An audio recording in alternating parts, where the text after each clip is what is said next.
Hi, it's Len Edgerly. Welcome to the Kindle Chronicles.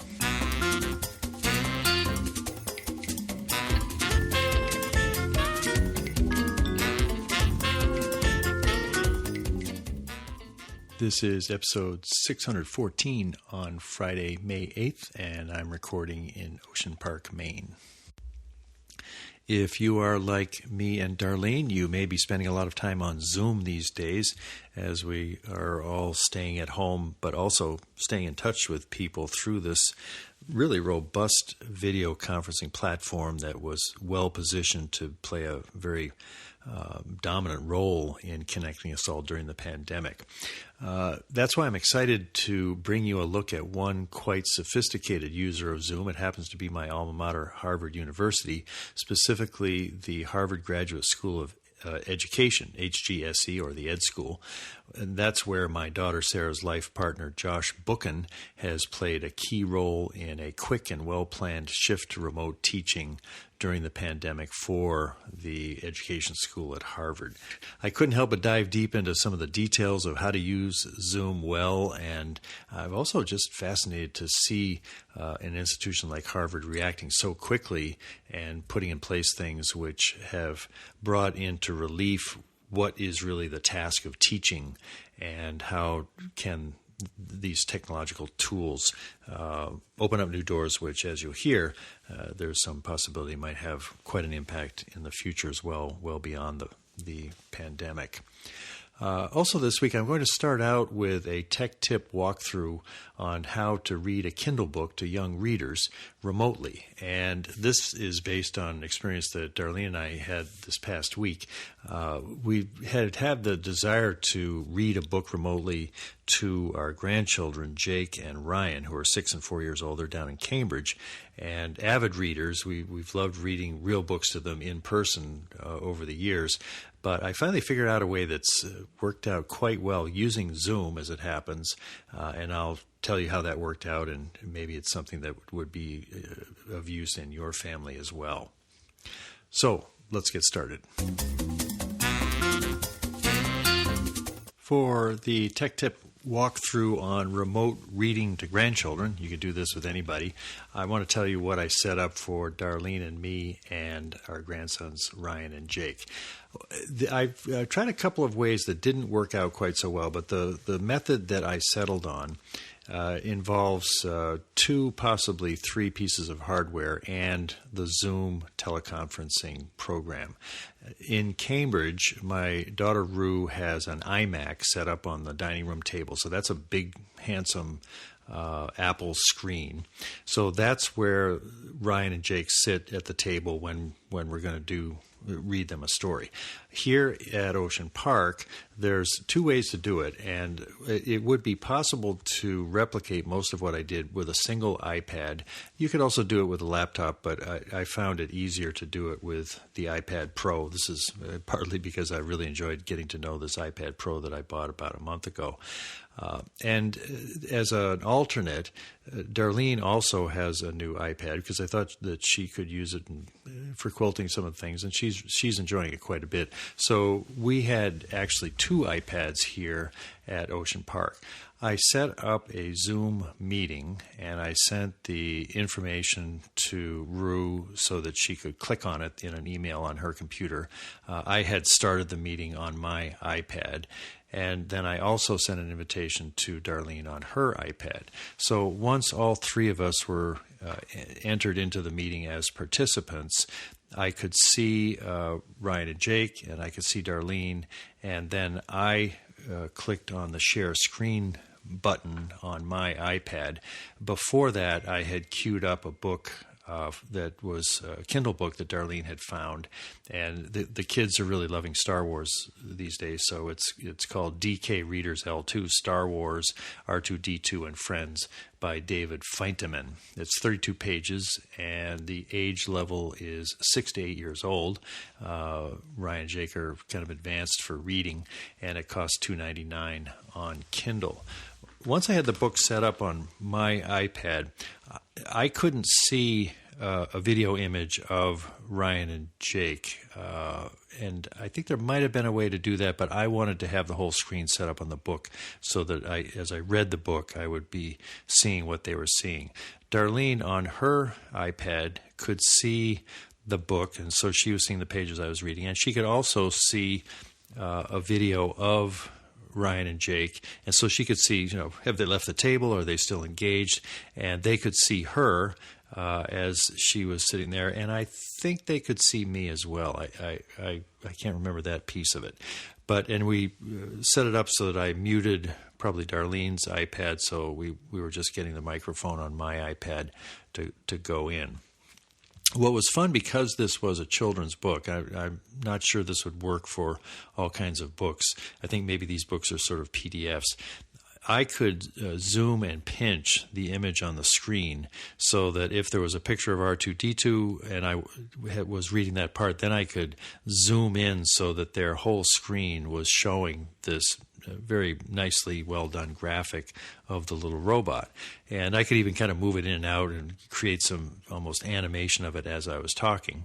And I would move over to another part of the page and I'd say, well, what color are the earmuffs on the computer robot on this one? So as opposed to just having the page sitting there until I turned it, I was able to create a little more life on the page that they could see on their screen. And I had a chance to see what this looked like from their point of view because Rue took a video of them watching us as I was reading the book. And I could see that it did have their attention. It was presenting the book in a very appealing way. So, I read the book, and Darlene was, she could comment on it. I think that we might like to find a way to have each of us have some kind of a role, because she was in kind of a passive role watching me read the book, and she could also see the video of the kids. But as we go further on this, I think maybe we'll be able to see some things that she could do from her iPad while I'm reading the book from mine. It's a lot better to be in person, and this will echo some of the things that Josh is going to tell us about in Harvard's working with remote teaching during the pandemic. But it was pretty fun, and there were things about it that we couldn't have done in person. The screen was very big and colorful, and we had this kind of animation capability. And I would tell Jake, I said, is it time to turn the page? Have we done this one? Yeah, turn the page. So then I'd turn the page, and it would flip forward or back in a satisfying way, and the whole thing was good. What I would really like is if we can get into a regular routine of these and find the right books and do it. We had maybe 10 or 15 minutes where the kids were occupied with us via the computer screen, and that gave a chance for Rue to do some laundry or whatever she was doing, and for taking care of kids nonstop. And she's also does work as a bookkeeper, and Mike has a job as well. It's nice to be able to help out even though we're not there physically. And this setup with Zoom and the iPads and the computer seem to work pretty well. We have invested in the monthly upcharge. It's about $15 a month. They had a deal on it for an annual subscription, which I got. Darlene was doing a long meeting on Zoom with her family, and it cut out after 40 minutes. And I did a long Zoom meeting with a men's group that I founded 20 years ago in Casper. It was so great to drop in and see all these guys. So I think it's going to be worthwhile to be able to have long Zoom meetings and not have this 40-minute limit like we would have had with the free version. But it's been pretty cool. It's certainly better than if we were going through a pandemic in 1918 when you just wouldn't have had all these ways to connect with people. Also, maybe the virus wasn't spreading as fast then because of all of the travel. But anyway, this is the pandemic that we have, and taking advantage of the technology that we have is a way through it. Josh Bookin is a 1998 graduate of Carleton College, and he earned his master's degree in learning and teaching from the Harvard Graduate School of Education in 2008. He has held several positions at Harvard University, including Assistant Director of Curriculum and Pedagogy at the Kennedy School of Government, and he was also economics instructor and instructional coach at Harvard College. He has been at the Ed School for more than 4 years and currently serves as Associate Director, Instructional Support and Development at the school's Teaching and Learning Lab. Josh, Sarah, and my grandson James have been staying at home during the pandemic just 2 miles down east from here in Old Orchard Beach. Josh and I connected by Zoom, of course, on Wednesday, May 7th. I began by asking how his work at the Harvard Graduate School of Education changed rather quickly about 2 months ago. Around March 8th, as the university was seeing on the horizon that things were about to change, I had to get up to speed on what online teaching could look like, and in particular, what I now would refer to as emergency remote teaching. So it is not the best practices of online teaching, but it is quick and dirty, getting things that were designed for and being carried out face-to-face and making them work passably well with the amount of transition time we had. Had you been doing any of that online or remote teaching as part of the earlier work, or that was all just one-on-one in the classroom is what you were doing before that? Everything for me was one-on-one in the classroom. The Teaching and Learning Lab that I'm a part of does some great work designing and partnering with those who are designing online courses. So there are colleagues of mine who have expertise in what high-quality online learning looks like, but I had been almost completely face-to-face. The emergency remote teaching, I'm picturing that somebody who's like doesn't have a microphone, or you have to sort of put it together with Dixie cups and a string, or what does that look like? That's the cartoon-esque version of what it is. Yeah, I mean, the idea is when you think about the best practices of online teaching, it leverages a lot of pretty sophisticated tools that most folks who have done in-person teaching don't know about and take a while to get up to speed on. It also leverages a variety of enduring assets like high quality or at least quite good video lectures and flipped lecture content that is hard to do at scale quickly. It also involves creating a lot of asynchronous ways for classes to interact with the content and with each other. And that takes a while for you to know how you want to do that and to get the students ready to do it well. So that stuff is really not on the table when you have a week and a half, in the Ed School's case, to get 150 classes from face-to-face to online. Wow. And so we just said, given this is an emergency and it's a kind of a crisis response, what does remote teaching look like with only that amount of time for preparing? And then was there kind of a base case of assumptions that the teacher was going to have an iPhone, or what were the tools that you had to build that emergency remote teaching around? Yeah, so Zoom was sort of front and center as the technology. So a laptop, ideally for the faculty member, a laptop with Zoom on it. And luckily, the thing that faculty are familiar with that is a useful thing is Canvas, which is our online, our learning management system.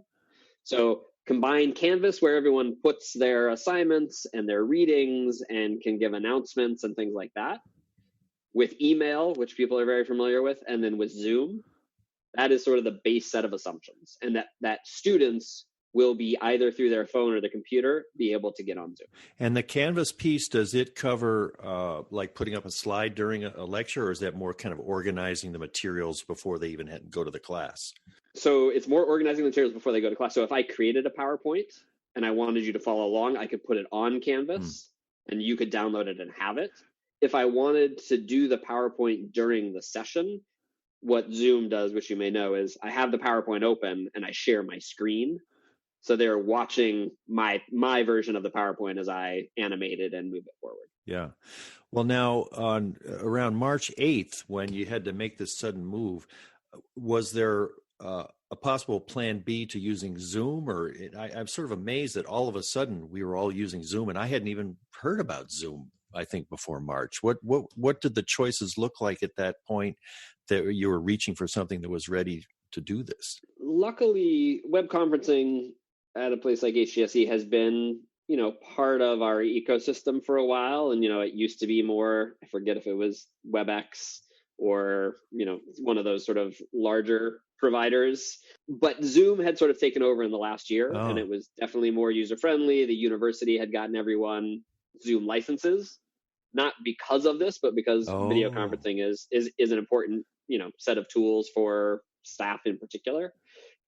So we knew Zoom was the best out there, or we were most familiar with going to it. We hoped that it would scale and be able to hold and be solid, and we sort of just put faith in it. And I think if the backup plan was not Zoom, if that couldn't handle our capacity, I think asynchronous teaching and discussion boards and a variety of things would have been where we went.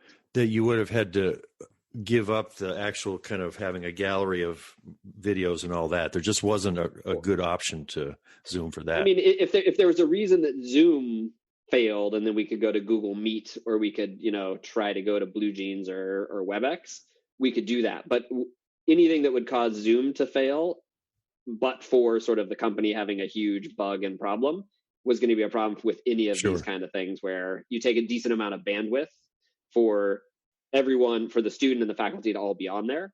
So and we were afraid that Zoom would crash, but we found out that the Zoom's ability to sort of be sustained is not about the internet as a whole. Like, Zoom has 300 million people using it. That's not a problem. It's just it's the quote unquote last mile as Zoom comes into your house. So if each individual consumer can handle Zoom is fine. I see. Boy, their timing is amazing, because it sounds like they were becoming the preeminent platform at places like Harvard before there was any idea that it would be stress tests like this. And what an amazing bit of corporate destiny befell them. And it went from I read something like 20 million daily users in February to 300 million. Wow. Incredible. Has it been pretty stable in that last mile? I mean, just in working with it as much as you do, it's pretty stable. Yeah, part of why I've come to understand now that our IT folks favored Zoom is they've done, those kind of simple things that hide from the everyday person, which is they've compressed video and audio quite well. So I think it doesn't take a ton of bandwidth for the quality that it gives you. So I have found it to be quite stable. People, if I'm in a meeting with 25 people, 2 or 3 are probably struggle with lagginess or sort of a little bit of like dropped things that get dropped. And oftentimes just turning off your video then sort of relieves that issue. So I have rarely had a thing where Zoom doesn't work for someone. And if it does, they can just call in on their phone and just be with it audio. So it's been a pretty stable solution. Yeah, that's impressive. Given that this is a sort of a limited view or version of online learning, have there still been things about teaching people remotely, even in this emergency bare bones way, that you've seen as an educator have advantages to being in a traditional classroom? One preface I would say is the transition has gone much smoother than I had anticipated. And sort of, if you polled the average faculty and student here, they would say they are pleasantly surprised by how well the transition has gone. So that's been really nice to see.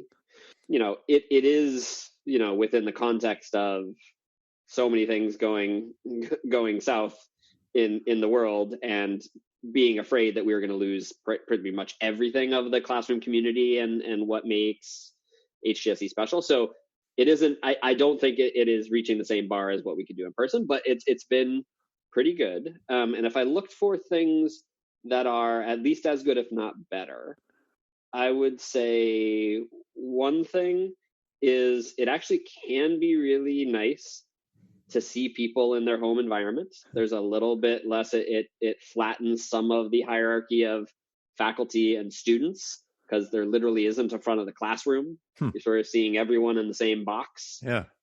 If you're in a right place, you can get a sense of where people are at. There's challenges to navigate around that, but there can be affordances of seeing people where they're living. It's actually interesting that for faculty, they pretty much always see all the faces of all the students, but students often see just the backs of the heads of their peers. And so this can be nice in that you can see everyone. You also can sort of have a name that is very easy and visible. And, we're pretty good at HGSE of having name cards. But again, you can't always see all of them. And so I find that it's easy for me to learn people's names when their names are up there, and you can sort of check that all out. And then I would also say a thing that has been really good about Zoom, okay, maybe two more things. One is breakout rooms are really good. And in a way that when you're in a class and you have 60 people and you want people to get in groups of 4, they'll often cluster with who they're seated next to. It'll take a little bit of time for them to get into those groups. And here it's pretty instantaneous. You can decide how you want to break the groups up and make them sort of go immediately, or you can truly randomize it. Huh. So that's really nice. So if I'm the teacher and I want to do a breakout room, what are the steps I do to all of a sudden have a class of 50 students in these rooms? If you want to randomize it, it's easy. You just say 50 people, 5 people per room. So you just say, I want 10 rooms, random, go. Huh. And it happens in 3 seconds. Wow. If you want Len in room 1 and Josh in room 2 and so on and so on and so forth, Zoom actually has kind of a buggy thing where they try to give you a way to pre-program that before the class even starts. But there's a lot of issues if you're signing in with the same email address I assume you're signing in with. And so it might not know you. And so that's been problematic. But if you have a teaching fellow and there's 50 of you, the teaching fellow, as soon as the meeting starts, can start to assign those groups. And then when it's ready, he or she just says, go. How big are the average classes that we're talking about? Classes at the ed school range everything from 10 to 120, but the median class is probably in the 30 to 40 range. So you could be getting some fresh pairings of people in those breakout rooms. Absolutely. What would be an example? So if someone is teaching a class, an example of how they might use that breakout room to say, discuss what I just said, or what would be some of the things that would be discussed in the rooms? Lots of different ways. So yeah, it could be where I just sort of had an interactive lecture on some topic, and I want to give sort of an application or a discussion prompt, and I want people to try to take that theoretical knowledge and apply it to an actual case study and have a conversation about it. It could be that we basically just talked about something as an entire class that you want to think about how to apply it to a project you're doing or to, some sort of like long-term work we're doing in this class. You go in there and you sort of discuss it. It could be, we read a discussion article or read an article, and rather than try to discuss it as 60 people, let's go into groups of 5 and let's follow some protocol. And that's where you're actually going to discuss it. One of the last nice thing I was going to say is you can have like Google Docs open. So everyone has a shared Google Doc or Google slide. And then my group 1, could write our notes about what we're saying in this discussion. And so could group 2 and group 3 and group 4. So we have the breakout discussion. And then you could even say, take 5 minutes and read everyone else's slides.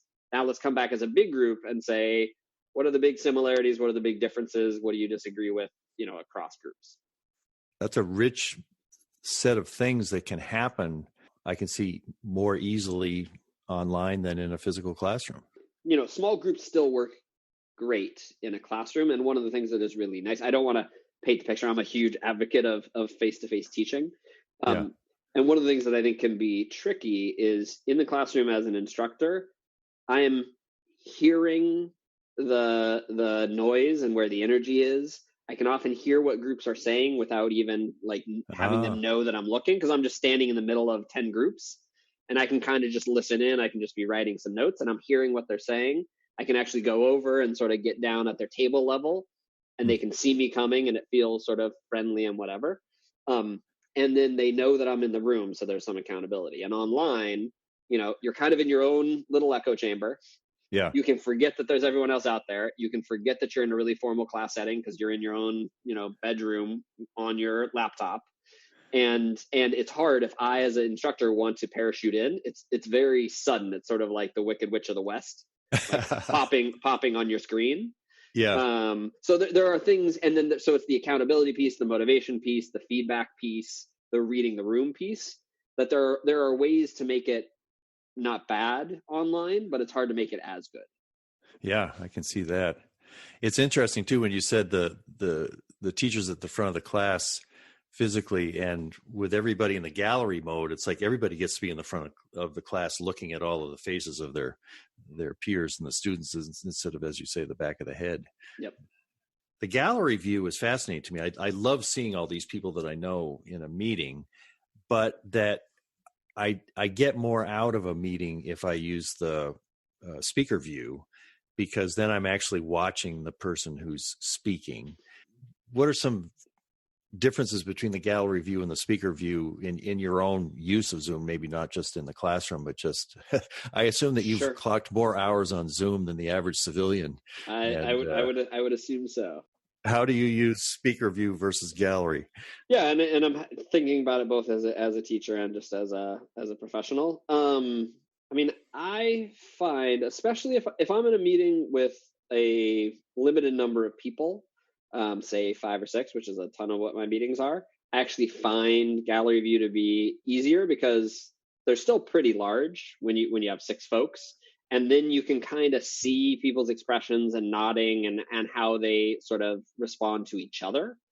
And there's something, it's a weird thing that I think your mind does of like the visual real estate you give them is also a little bit of like the attention or like the emphasis you give them. So having 6 people all kind of in a conversation feels a little different than one person talking and the other 5 very small. So when it comes to like 40 people, if I'm a student or a learner in a situation with 40 people, I'm probably going to use speaker view more often than gallery view, because exactly what you're saying, it's hard, I'm not trying to attend to all 25 people or 40 people.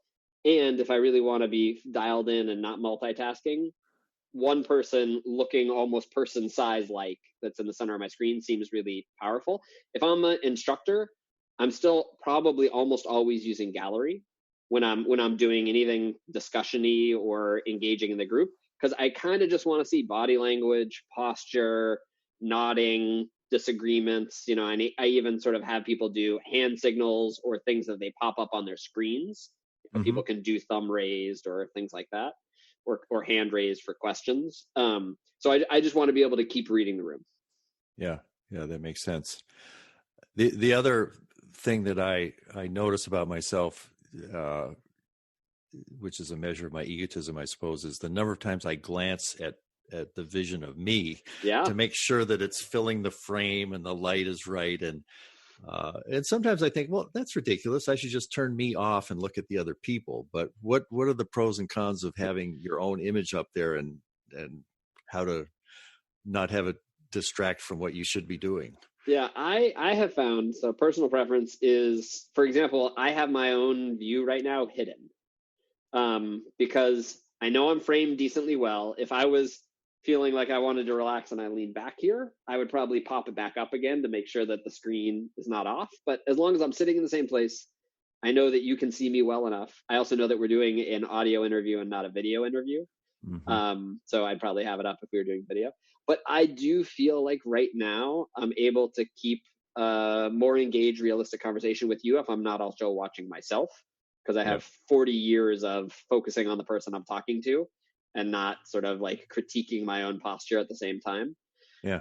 So there's that. But most of the time when I'm in groups, I do keep it on there. And that's often because over the course of an hour, I'll be shifting and doing things. And I just kind of like make sure that I'm conveying the right kind of things I want to convey. One other thing, you as being sort of someone who appreciates the details, I really like this conversation I had with a colleague of mine, Dan Levy, where he articulated really well some of the stuff I've been thinking about, which is he realized that in the classroom, eye contact serves 2 purposes. Like looking at people serves 2 purposes. One is to let them know that you are focused on them. And 2 is allowing you to take them in and seeing, how they're doing, what they're doing.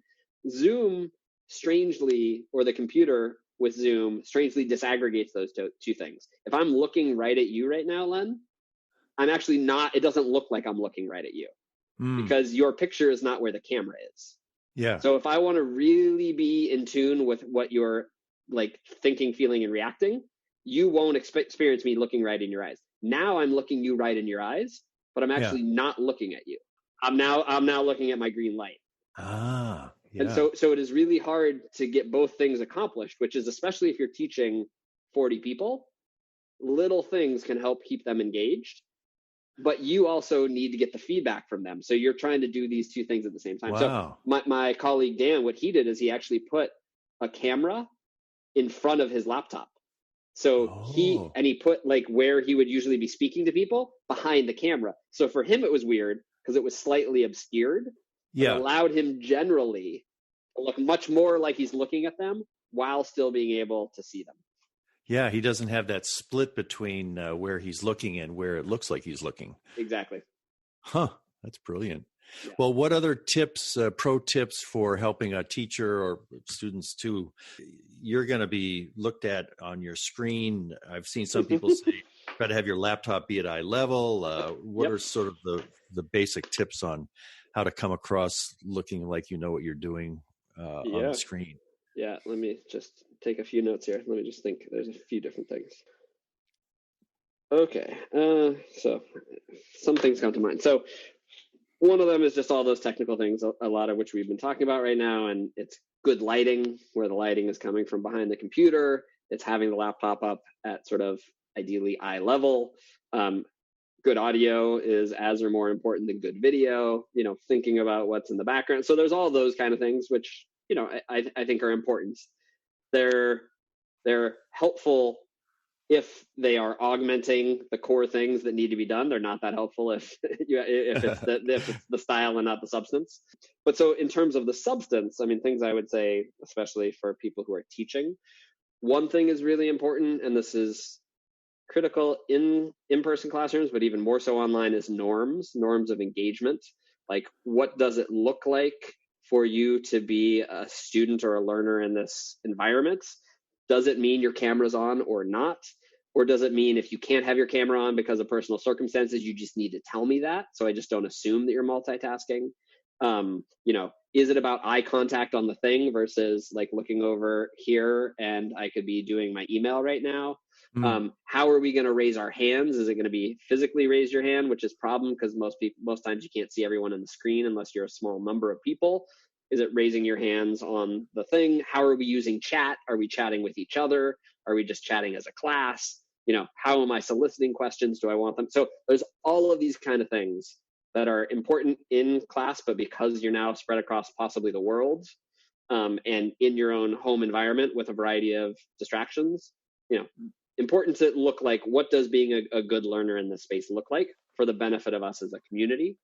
And then I think clarity of instructions is huge, both because sometimes I'll miss, in a classroom, it's easy to see when people look confused and are confused, and it's easier to miss that online. And online, you are more distracted for a variety of the reasons I just mentioned.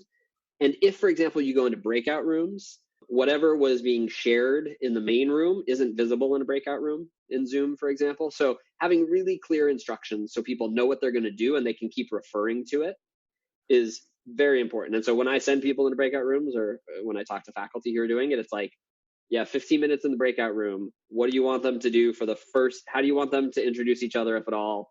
What's the protocol? How are they taking notes? How are they going to report out?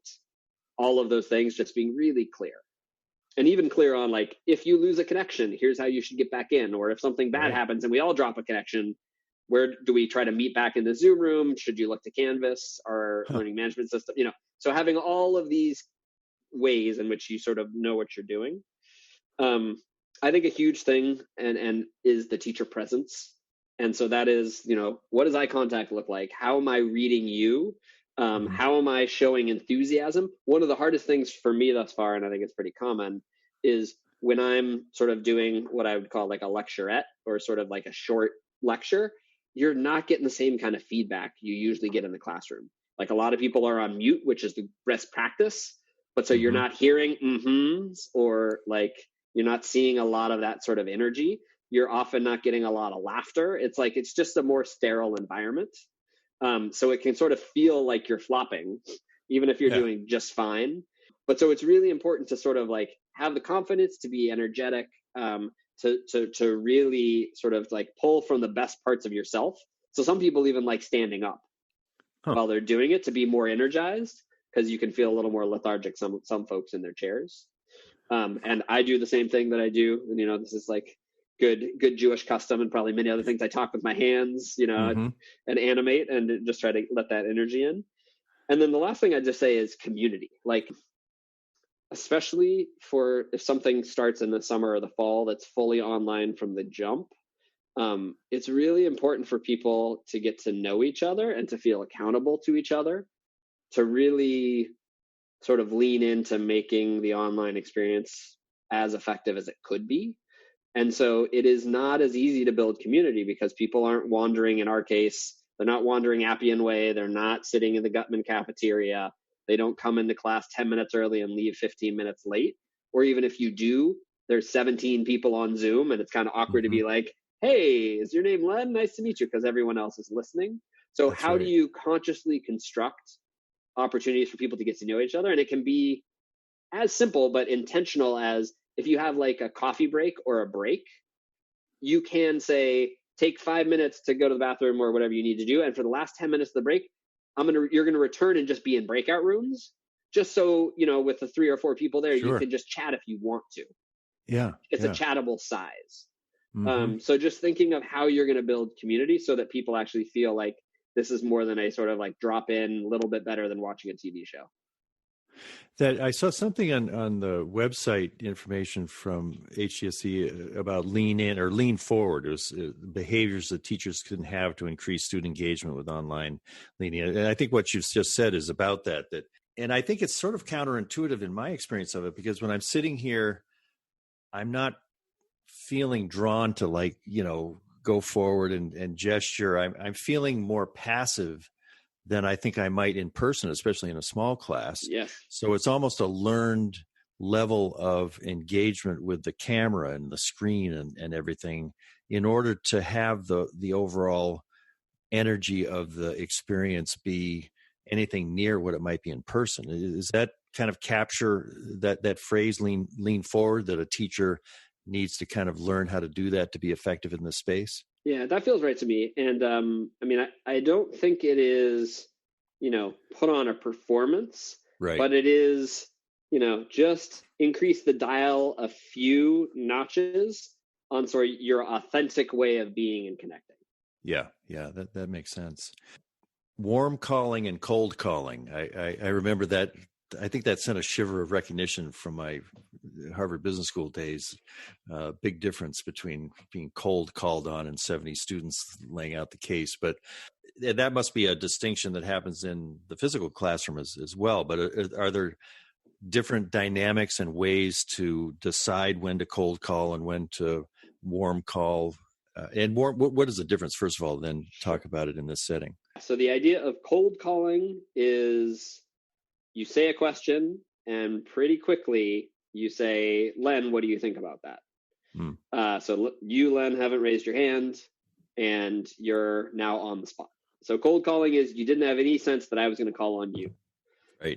Warm calling would be something like, here's a question. Everyone turn to a partner and you have 2 minutes to discuss it with your partner. Now I'm going to come out of that group and now, hey, Len, what did you discuss? And so the warm call is you all had a chance to think about it. You didn't know I was going to call on you, but you're now readier to discuss it than you would have been if I didn't give you that 2 minutes. Would there be an even warmer kind of call where you somehow text or communicate with a student that says, in the second half of this class, I'm going to call on you for this? So that's another kind of warm call. I don't know if I'd even, I guess that is warmer in, yeah, that is warmer. So yeah, that is a warmer call, and people do that with some regularity. It's like, hey, Len, we're opening the case, as you remember in HBS, and I'm going to ask you to sort of open things. Or I could just say, Len, you made this discussion post. I thought it was great. Just be aware that I'm going to pull that into the class at some time. I've also heard HBS people, that doesn't work exactly online, who have walked around and seen the notes people have taken on the case. And I can see that this person took some good notes. So I'm going to catch them being on prepared. So they don't know that I just saw that. Yeah. But it was also a warm call because I still really saw that they were ready to go. And so warm call, cold call is sort of hotly debated, to stay with the temperature theme, hotly debated in person, and similarly so online. So the biggest trade-off between cold calling, as you can anticipate, is on the plus side, it keeps everyone engaged. You never know when you're going to be on the spot, and so you need to stay cognitively sharp. The downside is it can cause a lot of anxiety, such that you could actually fight with staying cognitively sharp because you're sort of have mental chatter about, is it going to be me? Is it going to be now? And you start to feel like class is not a very welcoming place for you to show up at in the extreme.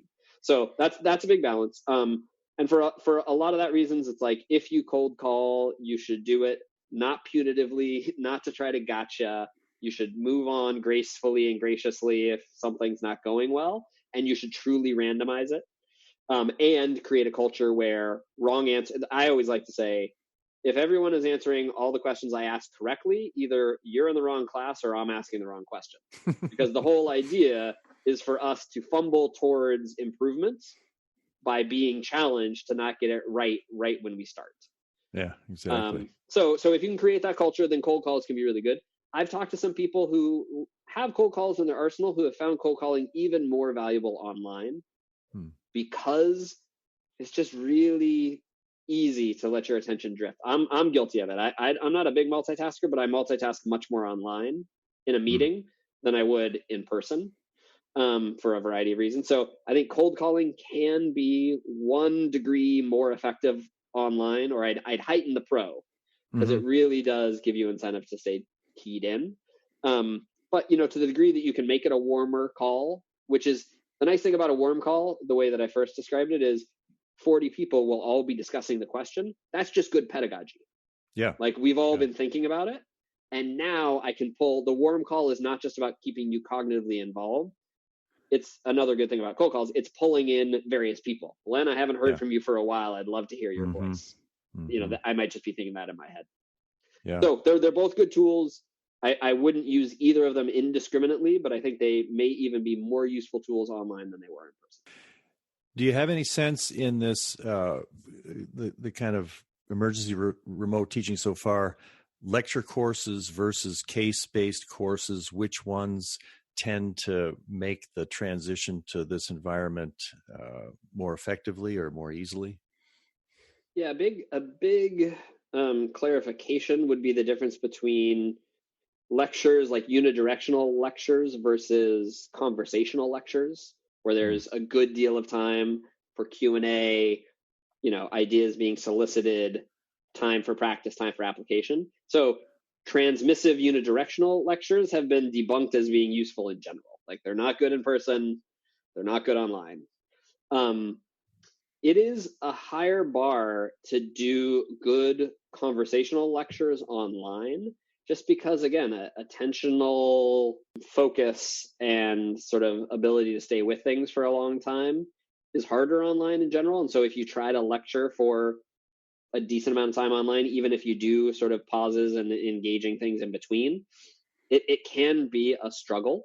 So it is often a good thing to sort of, if it was a lecture-based class, I would often try to think about ways to break that into breakout room tasks where people could maybe read a bit more in terms of articles and have more time to think through it on their own, or just think about ways in which you can kind of flip some of the content out. So a pretty heavy lecture class is a really good candidate for making, 5-10-minute videos that is just sort of me voice over PowerPoints or picture over PowerPoints, and you can watch that on your own time.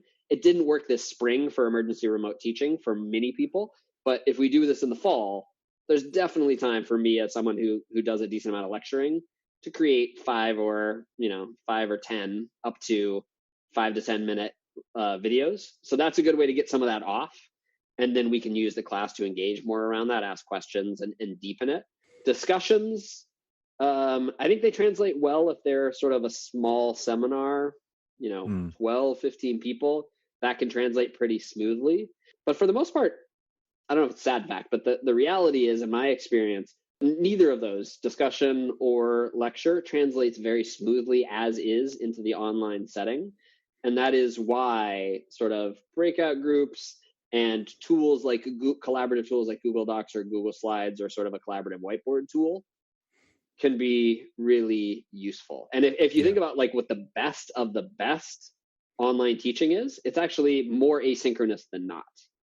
It's people having flexibility to go through things at their own leisure, really well designed videos, interactive things, ways to journal, ways to collaborate, ways to poll. You had mentioned polling as one of the things you were thinking about, like ways to poll audiences. It's like one of those New York Times clicks, or one of the things I get on ESPN, which is like, you know, which soccer team do you think is most likely to win the Champions League? And you click on one and then it shows what everyone else has thought. Yeah. You know, so it's all of these kind of things that we've seen in multimedia and a variety of different sort of venues that can be used for online. So the difference between emergency remote teaching and the best of the breed online teaching is pretty dramatic. And, you know, as we go into, if we were going to teach a whole thing in the fall, for example, if anyone was doing that, you would pick somewhere in between. If you're going to say, I'm converting this to an online university, I'd go much more towards asynchronous being sort of the heart and soul.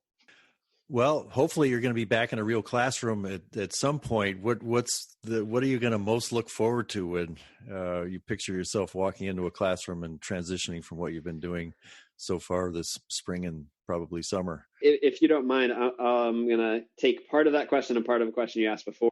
Because you had said, what are some of the advantages of Zoom in terms of the actual teaching? I've been thinking about what are the advantages for Zoom in terms of developing teacher capacity. And so, you know, that's my main work is helping faculty grow as teachers.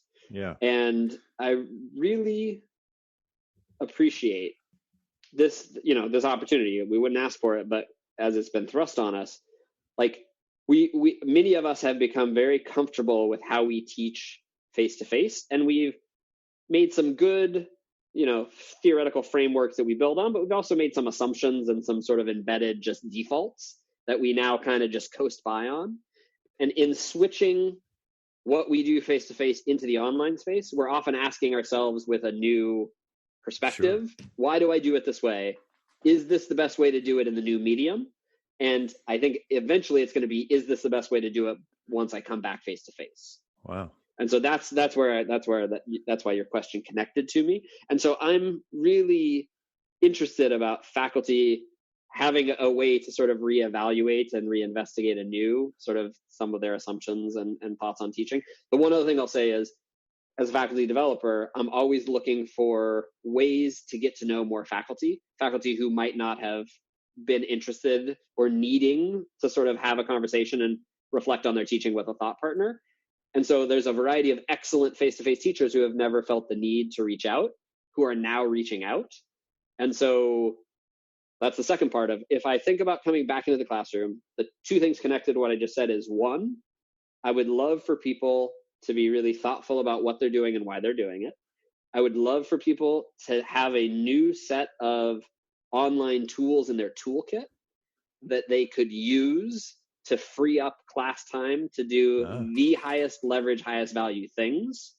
And so maybe some of these things, like there's a great tool that I haven't used much, but it's called Perusal. And you can put up a PDF and I can mark it up just like on my iPad, but I can also write questions and comments, and everyone can see everyone's questions and comments. And so you can have a group conversation around the text. And then I, as a faculty member, can actually get like a text analysis of what was highlighted most, what were the key questions, and all these kind of things. So if we could do that and offload some of the discussions outside of class, it frees up even more time for deep project work, simulations, you know, really value add group discussions. So I'd love for those tools to be expanded. I'd love for some of the folks I've worked with online to see value enough to want to continue to doing it face to face. And then, you know, I think if there's one last thing that I would just love to see is a renewed and deepened appreciation for the magic of teaching and learning, particularly together in one time and space. Because I do this work because I find teaching to be magical and transformational. And I feel like the more to which everyone comes back with an appreciation for how lucky we are to be doing this, you know, that's sort of that's a contributor to the ability to alchemy and to turn things into gold. So I'm just hoping that people come in and don't lose that quickly, this reverence for sort of how lucky we are. That's going to be a great moment. I can picture it being a brief moment, sort of like going back to your real life after you've been on retreat, where everything looks new and you're open to everything. That those would be transitioning to see the magic of the class, and you wouldn't want to waste them. You'd want to kind of lock them down into the next norm as quickly as you could. Absolutely. That's fantastic. Very exciting. Makes me want to go back to college almost. You're welcome. Thanks, come on, Josh. anytime. I've been speaking with Josh Bookin, Associate Director, Instructional Support and Development at the Teaching and Learning Lab at the Harvard Graduate School of Education. Thanks very much, Josh. My pleasure. Thanks, Lad. That's it for this week. I am not sure who my guest will be next week. I think it might be James McQuivey. We talked to him about a month ago, and we left some things undiscussed, specifically how he thinks the pandemic might be affecting the media business, because that's something he follows at Forrester. I think I've got some author opportunities, too, that have come in, so I'll put something together for next week's show for sure. Thanks to those of you who are following the Morning Journal. That I think I've got about 30 or 40 downloads each morning, 5 minutes of observations about life here at Ocean Park, and it's been a fun project. You can do it by telling your Alexa device to enable Morning Journal, and then just say, Alexa, what's new? And each morning, I upload it around 6:30 or 7 each morning. I hope that you are doing well and finding things to learn and appreciating the time together, however this period is finding you. The varieties of experience are so stark and so wide that we can tell from reading the news. But it's obviously quite wonderful to be able to be here with Darlene and Sophie, their new puppy, here at Ocean Park, Maine. I hope you're well. Take care. Bye.